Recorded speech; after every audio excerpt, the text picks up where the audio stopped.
Everyone, आपका बहुत बहुत स्वागत है हमारे चैनल वाइटल आयुर्वेदा में। आज हम बात करेंगे कुमारपेट चैप्टर नंबर 9 का नेक्स्ट टॉपिक, जिसमें हम बात करेंगे रोमांतिका के बारे में, या हम कह सकते हैं मॉडर्न के पर्सपेक्टिव से मीजल्स के साथ इसको कंपेयर किया जाता है।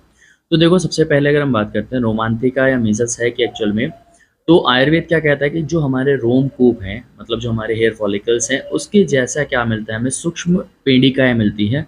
उसी व्याधि को हम क्या कहते हैं, रोमांतिका कहते हैं। जैसे आप यहाँ पे देखो, मॉडर्न के पर्सपेक्टिव में क्या होता है कि जो हमारी इस तरह की रोमकूप होते हैं, उनकी तरह हमें क्या मिलती है यहाँ पे, बारीक बारीक छोटी छोटी क्या मिलती हैं, पेड़िकाएँ मिलती हैं, रक्तवर्ण की पेड़िकाएँ मिलती हैं। इसी डिजीज़ को हम क्या कहते हैं, मीजल्स का नाम देते हैं, या इसी को हम क्या कहते हैं, रोमांतिका का नाम देते हैं। ठीक है।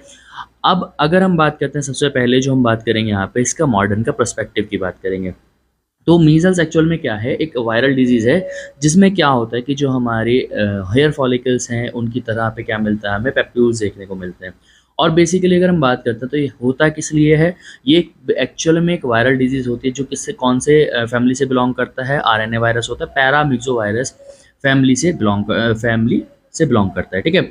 अब इसमें अगर एक्चुअली मैं बात करता हूँ, तो ये मेनली किस में देखा जाता है, कुमारपेट पढ़ रहे हैं, मेनली किस में देखा जाता है, चिल्ड्रंस में देखा जाता है। ठीक है। लेकिन ऐसा नहीं है कि चिल्ड्रन में देखा जाएगा, ये एडल्ट्स में भी पॉसिबल हो सकता है। ठीक है। एडल्ट में कैसे पॉसिबल होगा, मान लो कोई एडल्ट है जिसकी वैक्सीनेशन नहीं हुआ है। ठीक है।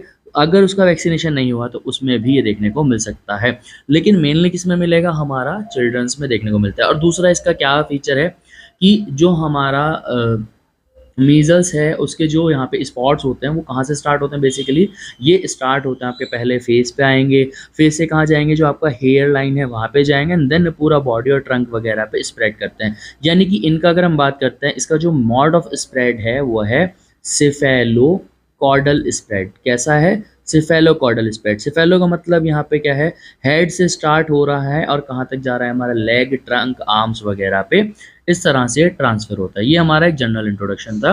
अब हम चलते हैं नोट्स की तरफ। तो एक्चुअल में मीजल्स क्या है, एक वायरल डिजीज है जो किससे स्प्रेड हो रहा है, आरएनए वायरस, जो कौन सी फैमिली से बिलोंग करता है, पैरामिक्सो वायरस फैमिली से बिलोंग करता है। ठीक है। और मेनली किस में देखने को मिलता है, ह्यूमंस में देखने को मिलता है। और ह्यूमंस में भी अगर मैं मेनली बात करता हूँ तो चिल्ड्रंस में देखने को मिलता है। और इसका जो रेट है, मॉर्बिडिटी और मॉर्टेलिटी, मतलब ये डिफॉर्मेलिटी भी कॉज करा सकता है या फिर डेथ कॉज भी करा सकता है। तो इसका जो रेट है, हाई मॉर्बिडिटी रेट होता है, साथ में क्या है, हाई मॉर्टेलिटी भी रेट इसका यहाँ पे देखने को मिलता है। ठीक है। अब हम बात करते हैं इसके ट्रांसमिशन के बारे में। ट्रांसमिट कैसे होता है, ड्रॉपलेट से ट्रांसमिट हो सकता है। और बेसिकली बात करते हैं कि किसके थ्रू, हमारा जो रेस्पिरेटरी ट्रैक है या हमारे कंजक्टाइवा है, उसके थ्रू क्या करता है, ये वायरस जो है एंटर करता है बॉडी में, एंड देन जाने के बाद अपने सिम्टम्स जो है वो शो करता है। अब देखो इसके क्लिनिकल फीचर्स जो हैं, या जो सिम्टम्स हैं वो कैसे आएंगे। इसके सिम्टम्स बेसिकली हम मीजल्स की 3 स्टेज डिवाइड करते हैं। पहली स्टेज होती है प्रोड्रोमल स्टेज, दूसरी होती है एक्जेंथम, या हम कह सकते हैं रैशेज स्टेज, जिसमें रैशेज अपीयर होंगे, और तीसरी स्टेज आएगी रिकवरी स्टेज, जहाँ पे मतलब क्या होगा, पेशेंट जो है उसका रिकवरी होना शुरू हो जाएगा। तो जो भी सिम्टम्स मिलेंगे वो कैसे मिलेंगे, यहाँ पे 3 स्टेजेस के अकॉर्डिंग यहाँ पे सिम्टम्स देखने को मिलते हैं। तो सबसे पहली है प्रोड्रोमल स्टेज। ये कब स्टार्ट होते हैं, begin in the 10th day until day 14। और यहाँ पे क्या मिलेगा, या मैं कह सकता हूँ 2 से 4 दिन की स्टेज होती है। ठीक है। और यहाँ पे क्या मिलता है, फीवर मिलता है, कोराइजा मिलता है, और साथ में क्या मिलता है, स्नीजिंग कफ मिलेगा, साथ में नेजल डिस्चार्ज मिलेगा।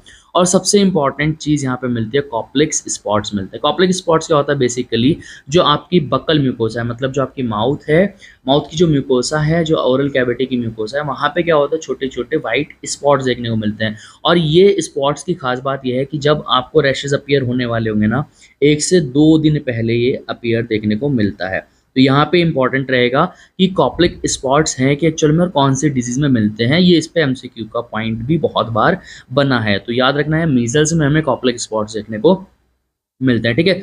अब क्या होगा, प्रीड्रोमल स्टेज था, मतलब यहाँ पे क्या था कि अभी क्या है, रैशेज अपीयर नहीं हुए, उससे पहले वाली स्टेज थी। अब दूसरी आ रही इरप्टिव स्टेज, या हम इसको क्या कह सकते हैं, हम कह सकते हैं रैश स्टेज कह सकते हैं, या हम कह सकते हैं एक्जेंथम स्टेज का नाम दे सकते हैं। मतलब यहाँ पे क्या है कि यहाँ पे रैशेज जो हैं वो अपीयर होना शुरू हो गए। तो यहाँ पे रैशेज देखने को मिलेंगे। रैशेज कैसे देखने को मिलेंगे, डस्की रेड मैक्यूलर या मैक्यूलोपेपुलर रेड रैशेज यहाँ पे देखने को मिलते हैं। और जो हमारा रैश जैसे अपीयर होता है, fever appear in 3 to 4 days, यहाँ पे फीवर भी साथ में देखने को हमें मिल जाता है, ठीक है।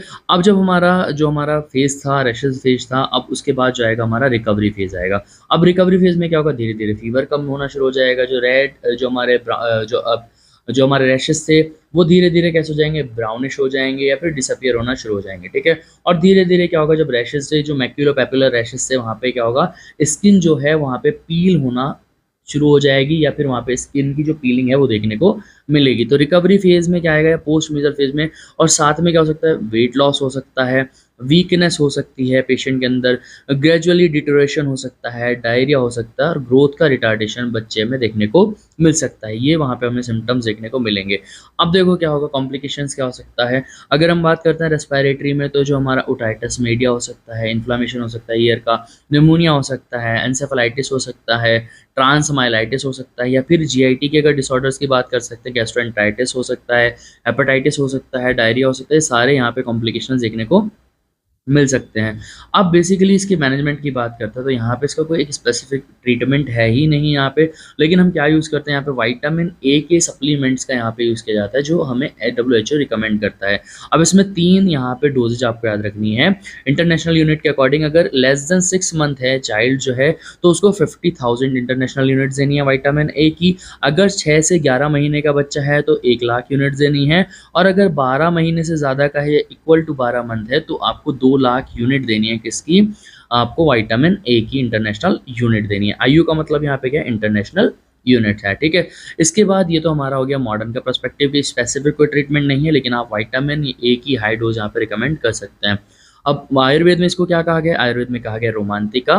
तो रोमकूप के उभार के समान, जैसे हमारे हेयर फॉलिकल्स होते हैं, उसके समान सूक्ष्म रक्त वर्ण की अगर पिंडिकाएं उत्पन्न हो जाती है, उसे हम क्या कहते हैं, रोमांतिका का नाम देते हैं। और बेसिकली इसमें कौन-सा दोष है, कफ और वात दोष यहाँ पे इन्वॉल्व रहते हैं। लक्षण क्या रहेंगे, पूरी बॉडी पे क्षुद्र वर्ण की पिंडिकाएँ, जैसे यहाँ पे देखो छोटी-छोटी पिंडिकाएँ हो जाएँगी, मैक्युलोपैपुलर रैशेज़ हो जाएँगे पूरी बॉडी पे छोटे-छोटे, है ना? तो यहाँ पे ये कहा गया है आयुर्वेद में भी कि सर्वांग क्षुद्र वर्ण की पिंडिकाएँ उत्पन्न हो जाएँगी, ज्वर रहेगा, दहा रहेगा, तृष्णा रहेगा, कास रहेगा, कंडू और अरुचि, ये सारे सिम्पटम्स देखने को आयुर्वेद के अकॉर्डिंग भी मिलते हैं। तो ये यहाँ पे हमारा जो आयुर्वेद के पर्सपेक्टिव से और मॉडर्न के पर्सपेक्टिव से हमारा रोमांतिका था चैप्टर नंबर 9 में, वो हमने डिस्कस किया है। नेक्स्ट में हम डिस्कस करेंगे कर्ण मूल शोथ के बारे में, यानी कि मम्स के बारे में। आई होप ये वीडियो आपको पसंद आया होगा, अच्छा लगा होगा। अगर आपको वीडियो पसंद आया, चैनल को सब्सक्राइब कर देना। मिलता है नेक्स्ट वीडियो में, तब तक के लिए गुड बाय।